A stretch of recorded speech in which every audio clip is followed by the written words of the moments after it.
إن الحمد لله نحمده ونستعينه ونستغفره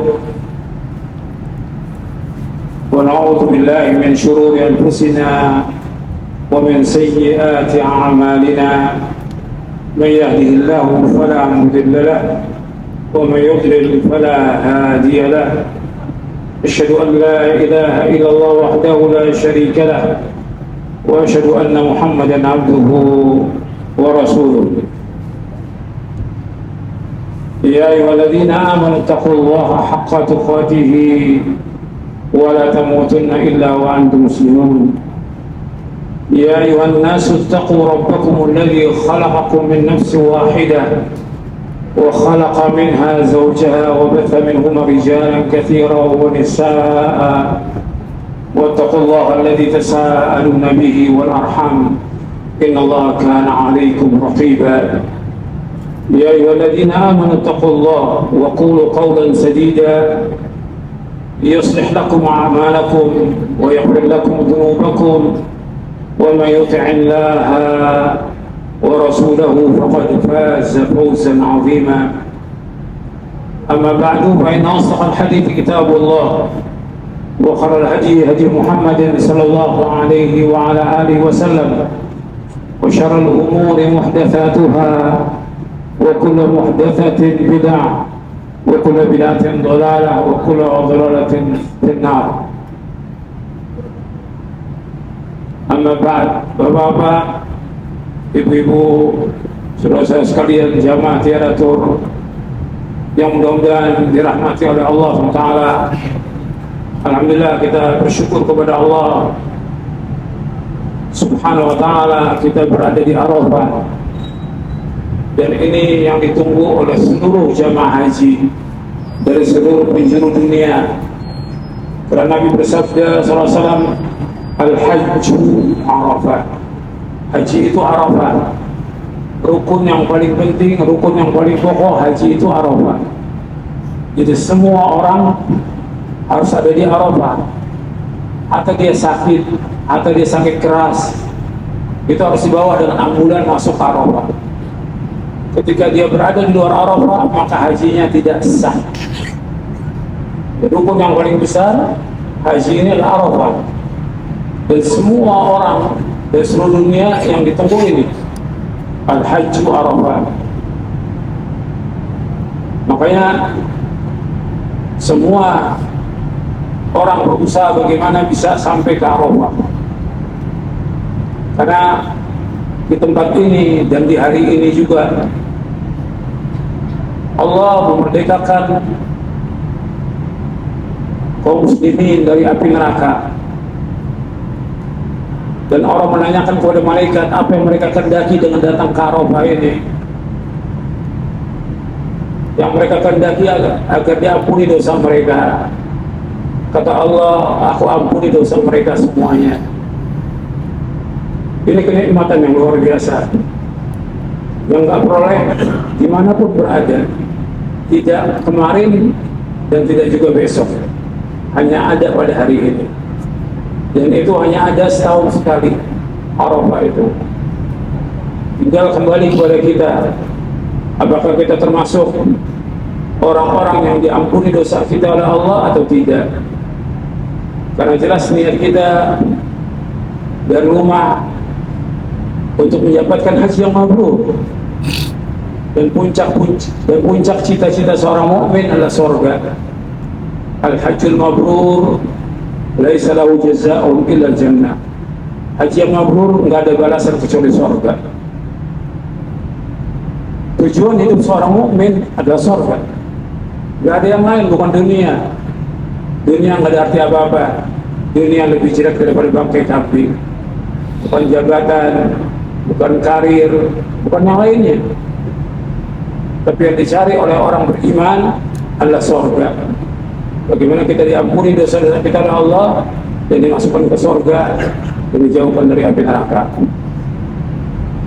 Bapak Ibu, jamaah haji tiaratur yang mudah-mudahan dirahmati oleh Allah Ta'ala, ada beberapa yang disampaikan oleh Rasulullah SAW, baik itu ketika khutbah Arafah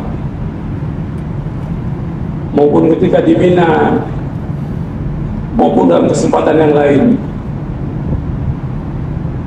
saya akan memberikan kesimpulan dari berapa yang Nabi sampaikan, baik itu dalam khutbah Arafah, ketika di Hajjatul Wada, maupun ketika di Mina, maupun di waktu yang lain yang pernah disampaikan oleh Rasulullah Sallallahu Alaihi Wasallam sebagai nasihat buat kita agar jadi bekal buat kita seumur hidup kita. Yang pertama yang harus kita ingat bahwa dakwah para nabi dan para rasul alaihi wassalatu wassalam semuanya mendakwakan dakwah tauhid. Dan Nabi selama 23 tahun mendakwakan dakwah tauhid.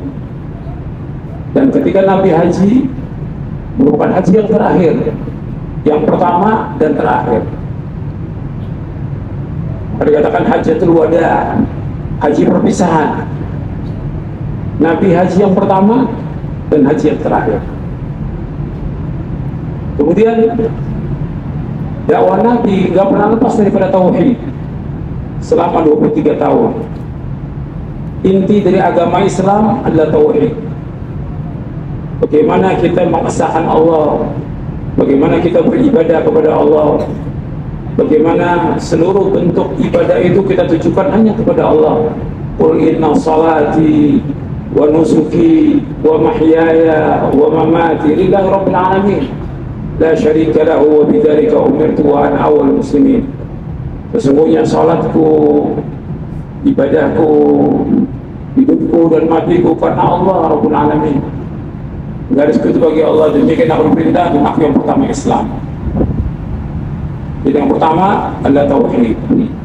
Makanya nggak boleh ada perbuatan syirik. Allah nggak akan ridho kalau ada orang yang berbuat syirik. Karena seluruh langit dan bumi ini milik Allah. Semua milik Allah. Maka ketika kita mengucapkan talbiyah, labbaik Allahumma labbaik, labbaik la syarika laka labbaik, innal hamda wan ni'mata laka wal mulk la syarika lak. Aku penuhi panggilanmu ya Allah. Aku penuhi panggilanmu ya Allah. Sesungguhnya seluruh pujian, seluruh nikmat, seluruh kerajaan hanya milik Engkau ya Allah. Tidak ada sekutu bagi Engkau ya Allah. Aku penuhi panggilanmu. Seluruh milik Allah. Tidak ada satupun makhluk yang memiliki andil dalam penciptaan langit dan bumi dan penciptaan seluruh makhluk ini. Makanya kita wajib menunjukkan ibadah itu kepada Allah. Maka Allah berfirman, wa ma khalaqtul jinna wal insa illa liya'budun ma uridu minhum min rizqin wa ma uridu an yut'imun innallaha huwar razzaqu dzul quwwatil matin. Tidak aku ciptakan jin dan manusia maka beribadah kepadaku. Aku nggak minta rezeki dari mereka, aku nggak minta makan. Allah yang terus menerus memberikan rezeki, dan Allah yang terus menerus memberikan. Allah yang maha kuat. Jadi Bapak Ibu sekalian, perhatikan bahwa kita diciptakan oleh Allah untuk ibadah. Tujuan pokok ibadah adalah tauhid, menjauhkan segala macam perbuatan syirik. Kalau kita lihat di Indonesia dan negeri-negeri yang lain, itu masih banyak kesyirikan. Orang masih banyak menyebutkan Allah. Ini perbuatan yang Allah nggak ridho, dan Allah sangat murka. Ancamannya berat. Allah nggak akan ampuni dosanya, dan Allah haramkan bagi mereka sorga. Perhatikan itu, bahwa Allah nggak ridho kalau ada orang berbuat syirik. Di Indonesia masih banyak orang datang ke kubur-kubur wali, ke kubur-kubur kiai, kemudian minta di sana, berdoa kepada mereka, minta kesembuhan, minta jodoh, minta rezeki, minta yang lain. Datang juga ke dukun-dukun dan yang lainnya. Ini semua perbuatan syirkun akbar, syirik yang paling besar yang Allah nggak ridho. Allah sudah mengancam dalam Al-Quran, Inna Allah la yaghfiru an yushraka bihi wa yaghfiru ma duna dzalika liman yasha. Wa may yushrik billahi faqad iftara itsman 'azima. Sungguhnya Allah tidak akan mengampuni dosa berbuat syirik, dan Allah mengampuni dosa selain itu bagi siapa yang Allah kehendaki. Barang siapa yang berbuat syirik, maka sungguh dia telah berbuat dosa besar yang paling besar. Jadi orang berbuat syirik, dia melakukan dosa besar yang paling besar. Dan Allah menyebutkan lagi dalam surah Al-Maidah, atau tadi dalam surah An-Nisa ayat 48, dalam surah Al-Maidah ayat 72 Allah berfirman, Innahu man yushrik billahi faqad harramallahu alaihi al-jannah wa ma'wahu an-nar wa ma lidh-dhalimin min ansar. Sesungguhnya orang berbuat syirik diharamkan baginya surga, tempat tinggalnya neraka, dan neraka saja tempat kembali. Jika orang berbuat syirik, neraka masih banyak. Kita wajib ingatkan diri kita, istri kita, anak kita, keluarga kita, orang tua kita, jangan sampai mereka datang ke tempat syirik. Jangan sampai ikut-ikutan datang ziarah ke kubur-kubur wali. Ini perbuatan syirik. Ziarah kubur boleh, tapi ziarah dengan niat untuk meminta sesuatu, mengharapkan berkah dari kuburan itu nggak boleh. Hatta kuburan Nabi Muhammad SAW nggak boleh dengan niat mencari berkah, nggak boleh. Nggak ada satupun kuburan di muka bumi yang mengandung berkah, tidak ada. Niat kita ke Madinah untuk sholat di Masjid Nabawi, cuma kan ada kuburan Nabi di situ, kita sekalian ziarah. Tapi sengaja niat ziarah ke kubur Nabi tidak boleh dalam Islam. Itu kubur Nabi, apalagi kubur yang lain selain Nabi Sallallahu Alaihi Wasallam. Di Indonesia masih banyak berbis-bis, sampai 50 bis, 100-an bis itu ziarah ke kubur wali. Ini perbuatan syirik. Kita setelah pulang dari haji ini jangan sampai lagi berbuat demikian. Yang dulu kita wajib taubat. Ingatkan semua keluarga kita, jangan sampai berbuat syirik lagi. Ini tauhid, lawannya adalah syirik. Dan ini harus kita tumbuhkan dalam diri kita. Kepada istri kita, anak kita. Makanya wasiat Luqman kepada anaknya, ya bunayya la tusyrik billah inna syirka la-dzulmun 'adzim. Wahai anakku, jangan berbuat syirik. Syirik itu kezaliman yang amat besar. Tidak ada kezaliman di muka bumi yang paling besar dengan syirik. Makanya syirik itu harus dimusuhi, harus diperangi, harus dilawan. Maka Nabi memerangi orang-orang yang berbuat syirik. Nabi bukan sekali dua kali, pernah puluhan kali melawan orang-orang yang berbuat syirik. Sampai di hari terakhir Nabi suruh tempat-tempat kesyirikan dihancurkan semuanya. Tempatnya Lata, Uzza, Hubal harus dihancurkan semuanya dalam satu hari. Gak boleh ada lagi kuburan syirik, gak boleh ada lagi. Pohon-pohon kesyirikan gak boleh ada lagi. Ini Islam. Ini agama Islam, merupakan agama tauhid. Gak ada lagi penyembahan kepada selain Allah, gak ada lagi penyembahan kepada manusia. Makanya Nabi Muhammad SAW disuruh untuk mengajak orang-orang Nasrani dan Ahlul Kitab semuanya untuk beribadah kepada Allah. Allah berfirman dalam surah Ali Imran di ayat 64, Qul ya ahlal kitab ta'alau ila kalimatin sawa'in bainana wa bainakum alla na'budu illa Allah wa la nusyrika bihi syai'a wa la yattakhidha ba'duna ba'dan arbaba min dunillah wa in tawallaw faqulu ashhadu bi anna muslimun. Katakanlah wahai ahlul kitab, kemarilah kepada kalimat yang sama antara kami dengan kalian. Tidak boleh kita beribadah dengan hanya kepada Allah saja, dan gak boleh kita menyebutkan Allah dengan sesuatu apapun juga, dan gak boleh sebagian kita menjadikan sebagian yang lain sebagai Tuhan selain Allah. Karena orang Nasrani menjadikan Isa sebagai Tuhan. Orang Yahudi menjadikan Uzair sebagai Tuhan. Gak boleh lagi. Apabila kalian berpaling, saksikan bahwa kami orang-orang Islam. Jadi ini yang pertama tanamkan dan terus tanamkan pada diri kita, keluarga kita, istri kita, anak kita, supaya mereka bertauhid kepada Allah, menjauhkan syirik. Ini yang pertama. Yang kedua, yang antum harus ingat bahwa Nabi Sallallahu Alaihi Wasallam sudah mengingatkan kita berkali-kali agar mengikuti beliau saja. Di muka bumi ini gak ada seorang manusia pun yang wajib kita ikut, melainkan cuma satu. Di muka bumi ini gak ada seorang manusia pun yang wajib kita ikut, melainkan cuma satu. Siapa? Nabi Muhammad Sallallahu Alaihi Wasallam. Maka ketika kita di kuburan ditanya tentang siapa? Man? Nabi Yuka. Siapa? Nabimu. Nanya. Nggak ditanya bapakmu, ibumu, yang enggak. Kiaimu, ustadzmu ditanya. Nabimu. Kita ikut Nabi atau enggak? Kita ittiba pada Nabi atau tidak? Kita mengikuti jejak beliau atau tidak? Kita menjauhkan perbuatan bid'ah atau tidak? Karena Nabi SAW sudah melarang jangan sampai berbuat bid'ah.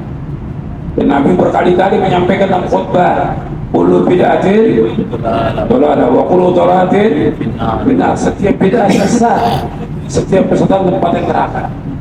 Bukan masalah kecil, masalah bid'ah, masalah neraka. Makanya di sore hari, di hari ini, di hari Arafah, di sore hari, Allah turunkan ayat dalam surah Al-Maidah, surah 5 ayat 3. Al-yawma akmaltu lakum dinakum wa atmamtu alaikum ni'mati wa raditu lakum al-Islam dinan. Pada hari ini aku telah sempurnakan bagimu agamamu. Aku tak cukupkan nikmatku atasmu, dan aku ridho Islam menjadi agama bagimu. Maka nggak ada agama lagi kecuali agama yang dibawa oleh Nabi Muhammad SAW. Nggak ada syariat kecuali syariat yang dibawa oleh Nabi Muhammad SAW. Nggak ada tarekat kecuali tarekat yang dibawa oleh Nabi Muhammad SAW. Itu dijelaskan oleh Al-Hafidz Ibnu Katsir dalam tafsirnya tentang ayat ini. Jadi jalan yang kita tempuh, jalan yang ditempuh oleh Rasulullah SAW, kita wajib ittiba. Dan ini terus harus kita ingatkan. Makanya kita dimusuhin ketika kita menjelaskan tentang syirik, menjelaskan tentang bahaya bid'ah, kita dimusuhin. Karena yang paling tidak senang kepada dakwah ini yaitu iblis. Iblis membisikkan kepada wali-walinya. Jadi nggak mau kalau ada orang yang melarang perbuatan syirik, melarang perbuatan bid'ah, iblis nggak mau. Justru mereka pengen semua manusia bersama iblis masuk mana? Neraka. Dan itu Allah sebutkan dalam beberapa ayat dalam Al-Quran. Makanya kita wajib untuk ittiba. Yang ketiga, Nabi selalu mengingatkan kepada kita untuk berpegang kepada Quran dan Sunnah. Dalam Hajjatul Wada juga Nabi sebutkan, taraktu fikum amrayni lam tadillu ma tamassaktum bihima, kitab Allah wa sunnati. Aku tinggalkan kepada kalian dua perkara yang kalian tidak akan sesat selama berpegang dengan dua perkara itu, yaitu kitabullah, Al-Quran, dan sunnahku. Tapi Nabi juga sering mengingatkan kepada manusia agar berpegang teguh kepada Quran dan Sunnah ala fahmi salaf. Kita wajib mengikuti pemahaman siapa? Para sahabat. Karena pemahaman yang maksud hanya pemahaman sahabat. Pemahaman yang wajib diikuti pemahaman sahabat. Maka kita wajib mengikuti Al-Quran wa Sunnah ala fahmi salaf. Ayat-ayatnya banyak dalam Al-Quran, hadisnya banyak. akarnya juga banyak. Disuruh kita mengikuti Quran dan Sunnah ala fahmi salaf, itu jalan selamat. Kalau kita mau selamat dari firqah-firqah yang sesat,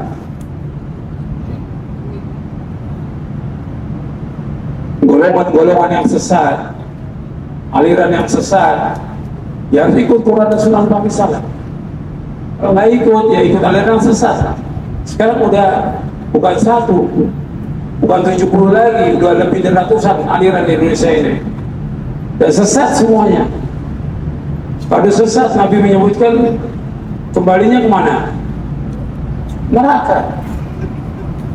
Kita ingin selamat, dunia dan akhirat ingin selamat, maka harus betul-betul kita beragama sungguh-sungguh benar, Quran wa Sunnah ala fahmi salaf.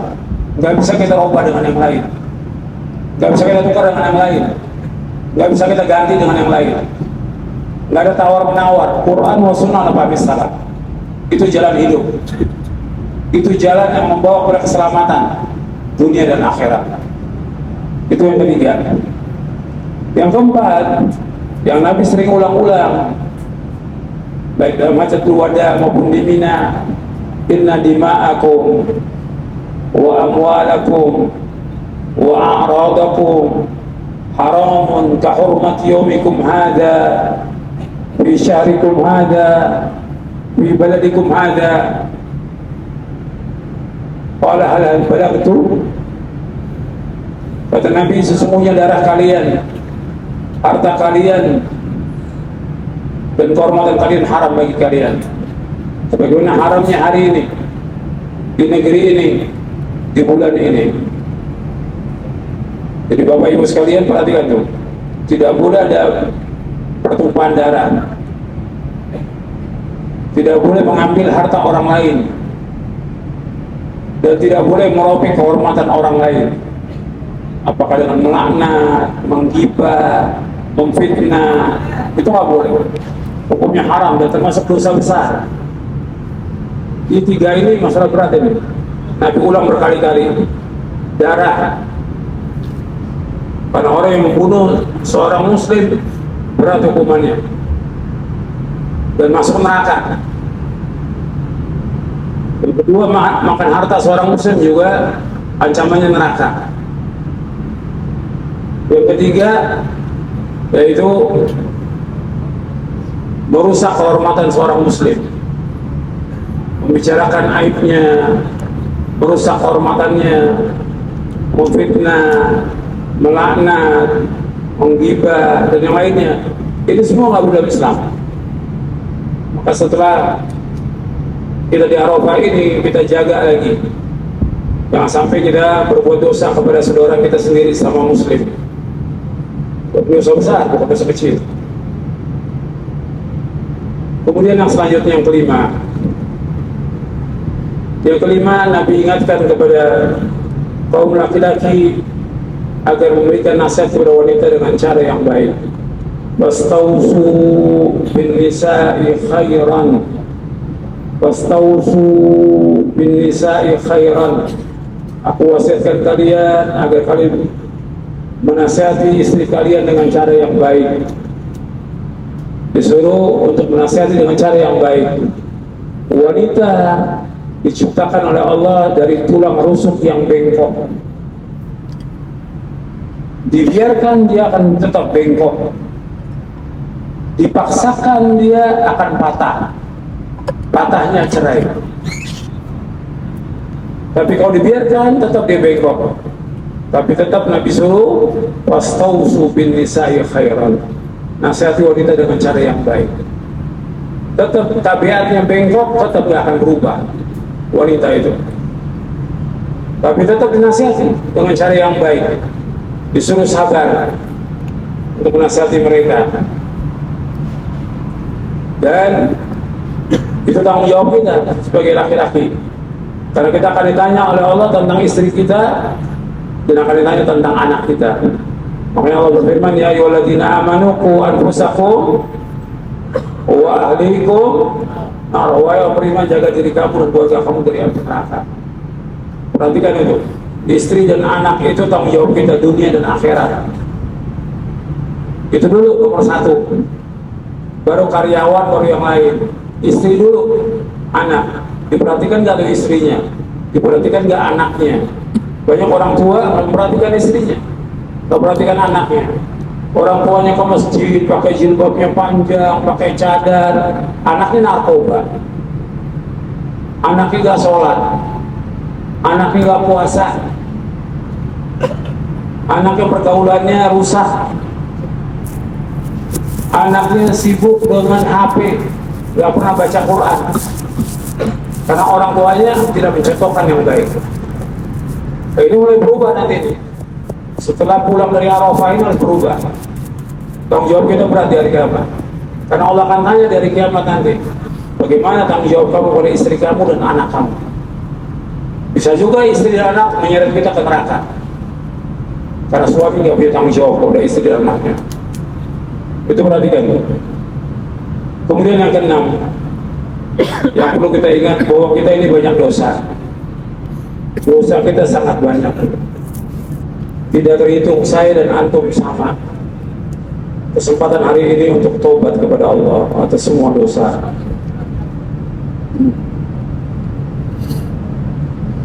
Diingat satu persatu. Dari mulai syirik kepada Allah, durhaka pada orang tua, berkata zur, berkata dusta, minum khamar, meninggalkan sholat, tidak pakai jilbab, melawan orang tua, durhaka pada suami, dan yang lainnya.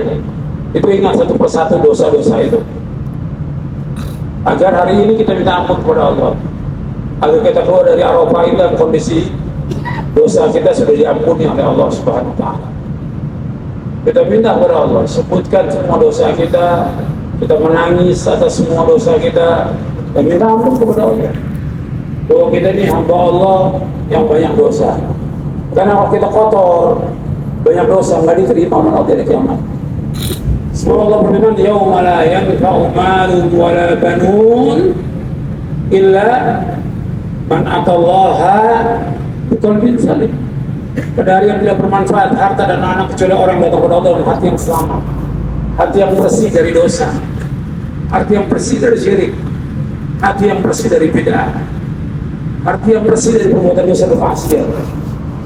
Itu Allah sebutkan dalam surah Asy-Syu'ara.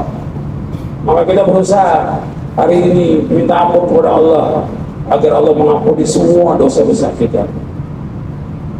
Yang terakhir yang perlu saya ingatkan kepada Bapak Ibu sekalian, bahwa perjalanan hidup kita ini masih panjang.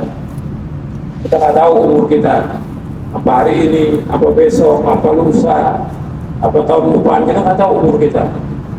Tapi perjalanan masih panjang. Kita wajib untuk bertakwa kepada Allah, bertakwa kepada Allah. Terus iringi takwa itu dalam kehidupan kita. Makanya ketika haji itu Allah berfirman, wa tazawwadu fa inna khairaz zadi taqwa.